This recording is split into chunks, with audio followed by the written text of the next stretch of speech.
धारा 370 छोड़ दे, वो तो उससे कई बार चर्चा हो चुकी।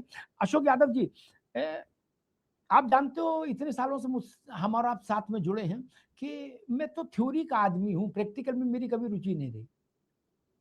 समस्या ये है कि आपका डर ये है, महिला आरक्षण से कोई लेना देना नहीं आपका भी, कांग्रेस का भी नहीं। आप लोगों का डर ये है कि ये लोग हमारी कॉन्स्टिट्यूंसी अस्त व्यस्त कर देंगे।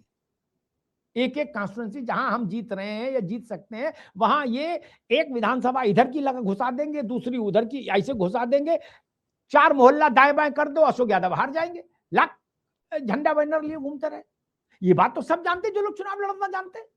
अशोक यादव गलत तो नहीं कह रहा। मान लीजिए रामगोपाल यादव उसके मेंबर बनाए गए आयोग के, रुक जाओ, तो वो एडवाइस ही तो दे पाएंगे ना कि मैनपुरी से ये ना हटाओ, ऑर्डर तो नहीं कर पाएंगे, फैसला तो आयोग ही करेगा। नहीं अशोक जी? जी जी, मैं बोलूं? मूल समस्या ये है जो दिल के अंदर है, जो मुंह से नहीं बोली जा रही है। देखिए अमिताभ जी, मैं नीति जी को धन्यवाद देता हूं। उन्होंने एक शब्द का इस्तेमाल किया, राजनीति में बुद्धिजीवी होना जरूरी। लेकिन बुद्धिजीवी और एक होता है, इसको अंग्रेजी में कहते हैं इंटेलेक्चुअल, और एक शब्द होता है जिसके वो लोमड़ी के लिए इस्तेमाल किया जाता है, उसको कनिंगनेस कहते हैं, धूर्तता। तो बड़ा बारीक लाइन है इंटेलेक्चुअल्स और कनिंगनेस में। तो बुद्धिजीवी और धूर्त होने में बहुत अंतर है नीति जी। और जिस बौद्धिकता की आप बात कर रही हैं, वो बौद्धिकता भारतीय जनता पार्टी के पास नहीं है, उनके पास धूर्तता है। They all are cunning. और ये जो आपने अमिताभ जी ने जो विश्लेषण किया, वो बिल्कुल सटीक वही शब्द के लिए है जो अभी नीति जी के बातों का जवाब मैं दे रहा था। धूर्तता है, क्योंकि आपके पास जनता के मैंडेट से जीतने की क्षमता नहीं है। आप क्षेत्रों को प्रभावित करोगे, आप चुनाव आयोग को प्रभावित करोगे, आप महिलाओं को लॉलीपॉप देकर प्रभावित करोगे। देखो अशोक जी, प्रैक्टिकल बात, नीति अभी प्रैक्टिकल बात करो। देखो हम सब नेताओं के साथ बैठते हैं। आप एक पार्टी के एक बड़े नेता एक बार हमको बता रहे थे कि यूपी में उन्होंने कैसे परसीमन करा दिया था, खेला कर दिया था। क्या बकेवर से कुरावली जोड़ दिया, कुरावली से खेमसेपुर ओले हो गया खेला टाइप का। क्या तो ये तो सब करते हैं ना। मूल चिंता बताओ यार कि भाई मूल चिंता ये है हमारे खेत खराब करेंगे। ये सरल भाषा में बोलो ताकि आदमी समझ भी पाए। अशोक जी, खेत खराब होने की संभावना है, ऐसा डर है? ये विपक्ष का खेत खराब नहीं करेंगे, ये पूरे देश की जनता खेत खराब करेंगी। जानते हैं कैसे? चुनाव आप हारोगे यार, जनता का क्या लेना देना? रामलाल जीते जो श्यामलाल जीते। मैं इसके आगे की बात बता रहा हूँ। हम लोग थोड़ा सा आगे, मतलब मैंने आपको एक दिन बताया था कि समाजवादी लोग विजनरी लोग होते हैं, आगे थोड़ा देख के चलते हैं। इसीलिए मोदी जी ने उनको दोस्त बताया अखिलेश जी को, मैं समझ गया। ठीक जी, इसलिए मैं आगे की बात बता रहा हूँ। आपने कहा कि विपक्ष का खेल खराब करेंगे। आपको पता ही है कि खेल नहीं, खेत। हाँ भाई, खेत में नील गाय घुस जाती है तो माथा पकड़ के रोने के अलावा सवेरे कुछ नहीं बचता किसान के पास।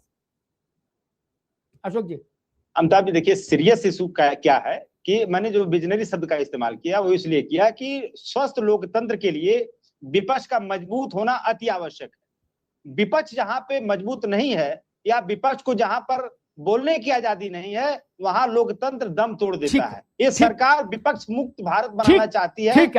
इसी से आप सिर्फ विपक्ष का खेत नहीं खराब कर रहे हैं, अभी रुकना होगा, पूरे लोकतंत्र का खेत खराब। ठीक है। यही बात मुलायम सिंह जी ने राजीव गांधी को समझाई होती तो क्या दिक्कत थी? उन्होंने मालूम क्या कहा था? हमने इनकी नसबंदी कर दी भाजपा वालों की। क्या? फैमिली प्लानिंग कर दी। उत्तर प्रदेश में वो फैमिली प्लानिंग के शब्द का लोक भाषा में अर्थ है नसबंदी। क्या? और आप कह रहे हो कि विपक्ष, मजबूत विपक्ष लोकतंत्र के लिए बहुत जरूरी है। कांग्रेस तो नसबंदी कर देती थी विपक्ष की। अशोक जी, ये कम से कम कैंची लेके तो नहीं नसबंदी करने आ रहे। वो तो कह रहे थे हमने नसबंदी कर दी। ये तो देश को बाद में पता लगा कि डॉक्टर भी थे राजीव गांधी, नसबंदी भी जानते थे करना।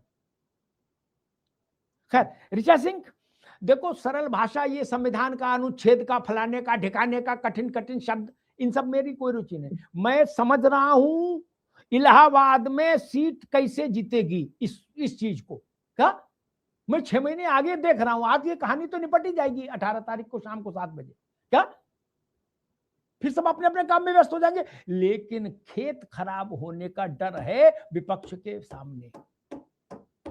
हमने परसीमन की बैठकें देखी आयोगों की, हमने उनमें फैसले होते देखे। एक मोहल्ला दाएं बाएं हो जाए तो एमएलए की सीट हट जाती है। ऋचा सिंह। आदरणीय अमिताभ सर, बिल्कुल समाजवादी पार्टी और विपक्ष को नहीं कई डर सता रहे हैं। लोकसभा में राज्यवार सीटों में बदलाव लाने का अंतिम परिसीमन 1971 में हुआ था, उसके बाद आज तक नहीं हुआ। लेकिन समाजवादी पार्टी और कांग्रेस पार्टी अपने, जब कांग्रेस पार्टी का शासनकाल था इनके सहयोगियों का, तब इन्होंने परिसीमन क्यों नहीं किया, इस पे चर्चा नहीं करते। आज जब परिसीमन होने जा रहा है तो इनको डर लग रहा है, इनको लग रहा है कि कहीं इससे हमारे ऊपर फर्क ना पड़ जाए। लेकिन एक और महत्वपूर्ण डर है समाजवादी पार्टी को और कांग्रेस पार्टी को, इनके पास महिला नेता नहीं है आदरणीय अमिताभ सर। इनको डर लग रहा है कि 33% महिला आरक्षण लागू हो जाए। पत्नी लड़वा देंगे, साली लड़वा देंगे, समधन लड़वा देंगे, सलहेज लड़वा देंगे, ऐसी कौन सी मुसीबत है? नहीं, बिल्कुल अमिताभ सर, ये तो यही करते ही आए हैं। आप 2024 के लोकसभा चुनाव में देख लीजिए कि समाजवादी पार्टी ने जितनी महिलाओं को लड़ाया, मैं सम्मान के साथ कहना चाहती हूँ कि महिलाओं को उन्होंने रिप्रेजेंटेशन दिया, इसका सम्मान है। लेकिन जितनी भी महिलाओं को रिप्रेजेंटेशन दिया गया, सीट दी गई, वो किन परिवारों से आती है इसको भी देख लीजिए। इनके पास महिला नेता नहीं है, और अगर 33% महिला आरक्षण लागू हो जाएगा तो समाजवादी पार्टी की हालत खराब हो जाएगी, क्योंकि ये महिला नेताओं की जो नेतृत्व है उसका दमन करने वाली पार्टी है। इनको ये मालूम है कि महिला नेतृत्व नहीं पैदा होने देना है, केवल जो परिवारों का रिप्रेजेंटेशन करती है उन महिलाओं को नेतृत्व में लाना है, ताकि वो इनकी सुनती रहे। और पिछला इतिहास उठाकर देख लीजिए कि जितनी भी बोलने वाली महिलाएं थी उनको समाजवादी पार्टी ने किस तरीके से अपमानित करने का काम किया। पीडीए की पूजा पाल जी को भी इन्होंने नहीं बख्शा। समाजवादी पार्टी लगातार महिला विरोधी चरित्र रखती है। और मैं एक बात और कह रही हूँ कि आदरणीय राम मनोहर लोहिया जी, जिनका आधार था समाजवादी पार्टी की विचारधारा, वो हमेशा कहा करते थे कि महिलाओं की कोई जाति नहीं होती। लेकिन आज अखिलेश यादव जी हर महिला की जाति ढूंढने का प्रयास कर रहे हैं, और यही इनका असली चेहरा है कि ये महिला विरोधी अपनी सोच रखते हैं। उन्होंने कहा कि महिलाओं की जाति नहीं होती है, जाति से बढ़कर धर्म ढूंढने लगे। ठीक है ऋचा जी, ठीक, अभी रुकना होगा। रवि प्रताप जी, मेरा प्रश्न वही थ्योरी का नहीं, प्रैक्टिकल प्रश्न है। खेत खराब होने का डर है, कंस्टिट्यूंसी खराब होने का। महिला लड़े उससे कोई फर्क तो नहीं पड़ रहा किसी पार्टी को। भाई जीतन राम मांझी ने, उनको जितनी सीटें मिली उनने सब अपने परिवार में बांट दी, साली को, समधिन को, सलहेज को, सबको लड़ा दिया। कौन रोक लेगा? अखिलेश यादव जी भी ऐसा कर ले तो कौन रोक लेगा उनको? कोई पुलिस पकड़ लेगी? नहीं ना। दुर्गा खुद नहीं लड़ेंगे, दुर्गा यादव के परिवार की बिटिया लड़ जाएगी। इसमें कौन सी समस्या है? प्रिया सरोज से लेके तमाम लोग हैं ना, आए ना, इकरा है, प्रिया सरोज है। बाप नहीं लड़ेगा, भैया नहीं लड़ेगा, बिटिया लड़ जाएगी, बहू लड़ जाएगी, पत्नी लड़ जाएगी। ये विषय इतना मेरे लिए कठिन नहीं, लेकिन खेत खराब होने का विषय कठिन है किसी भी पॉलिटिशियन के लिए। रवि जी, क्योंकि बड़ी मुश्किल से खेत तैयार होता है, 10 साल लगते हैं। खेत का मतलब पॉलिटिकल कॉन्स्टिट्यूएंसी तैयार होने में 10-20 साल लग जाते हैं, तब फील्डिंग सजती है। अब वो अगर जरा भी दाएं बाएं हो जाए तो मामला हिचकोले खाता है। रवि जी,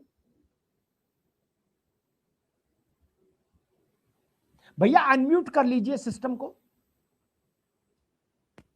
हाँ सॉरी अमिताभ जी, खेत खराब होने का दंश क्या होता है हम लोगों से ज्यादा कौन जानेगा? उसी का दंश तो भोग रहे हैं। अब मान लीजिए हमने कुछ अपना संगठन खड़ा किया तो अब ये खेत को बदलने में लगे। आपने सही कहा, अगर नीलगाय घुसती है तो सुबह किसान सर पकड़ लेता है। हमने मान लीजिए कहीं तैयार किया फील्डिंग, तो लेवल प्लेइंग फील्ड में ये तो अब बाउंसर फेंकेंगे। दूसरी बात, मेरी बहन नीति जी कह रही थी कि राहुल गांधी जी अज्ञानतापूर्ण बातें करते हैं। मैं मोहतरमा से बड़ी अदब से बात करता हूं। 5 lateral entry, land acquisition act, GST और जो डेटा संरक्षण और ये जान लीजिए कि नोटबंदी, पांचों में प्रधानमंत्री जी मुंह की खाए और हमारे नेता ने कहा वही हुआ। अब प्रधानमंत्री जी आलू से सोना निकलवा रहे थे, बादल में रडार छुप जा रहे थे, नाली के गैस से चाय बनवा रहे थे, और तो और इतना विद्वान है कि 45 साल में सबसे ज्यादा बेरोजगारी पहुंच गया। और भी विद्वता का प्रमाण सुनिए, पूरे कर्जों का, देश में जो कर्जे हैं उसके 3 हिस्से खुद लिए, और 2020 में जो 80 करोड़ महिला आरक्षण पर केंद्रित रह लीजिए। आज एक मिनट सब लोग रोकेंगे, सब लोग रुकिए। आज महिला आरक्षण पर केंद्रित रह लीजिए, आलू से सोना फिर निकालेंगे किसी दिन। आज महिला आरक्षण पर नीति शर्मा रिस्पॉन्ड करिए जल्दी से, समय कम है। जी, मैं दोनों की बात पर रिस्पॉन्ड कर लेती हूँ। कांग्रेस प्रवक्ता जी, मैंने राहुल गांधी जी की बुद्धिजीवी नहीं, उनके नेतृत्व शक्ति की बात करी थी कि जिसकी नेतृत्व शक्ति में 95 बार अगर कांग्रेस हार चुकी है, जो कभी 400 के आंकड़े में थी, आधे सैकड़े तक पहुंच गई है, तो आप अपनी नेतृत्व शक्ति को देखिए। और दूसरी बात, मजबूत विपक्ष की हो रही थी, और वो बात कर रहे थे, वो इंडिया दल के नेता बात कर रहे थे जिनके शासन काल में इस देश ने इमरजेंसी का कालखंड देखा है, काला वो कानून देखा है जो पारित हुआ था, पूरे के पूरे विपक्ष को जेल की सलाखों के पीछे डाल दिया गया था। मैं अमिताभ जी एक ही बात अपनी क्लोजिंग कमेंट में करना चाहूंगी। मुझे लगता है कि आज जो भी विपक्ष के नेता, अभी तो आज आंकलन आ ही गया है कि कितने लोगों ने उसके पक्ष में वोट डाली है, लेकिन जो भी इसके अगेंस्ट में वोट डालेगा, मुझे लगता है अपने राजनीतिक कार्यकाल में वो कुआं खोद देगा जिसकी भरपाई कोई भी जना विपक्ष का नहीं कर पाएगा। क्योंकि ये ना केवल नारी शक्ति को पहचानने और सम्मान देने के विषय है, ये देश की उस रिप्रेजेंटेशन की संख्या बल को भी स्ट्रॉन्ग करने का विषय है। हम 2040 तक या 39 तक वेट नहीं कर सकते हैं कि इतने बड़े जनसंख्या वाले देश को रिप्रेजेंटेशन देने के लिए मुट्ठी भर सांसद रहे। मैं समझती हूँ परसीमन बहुत तेज से हो रहा है, लेकिन अगर इसका आज विरोध करते हैं, ये के लिए आप अपनी जिस डाल पे बैठे हैं उसी को काटने का काम कर रहे हैं, तो आपके खेत उजड़ने के चांसेस और बढ़ जाएंगे अगर आप विरोध करते हैं। ठीक है।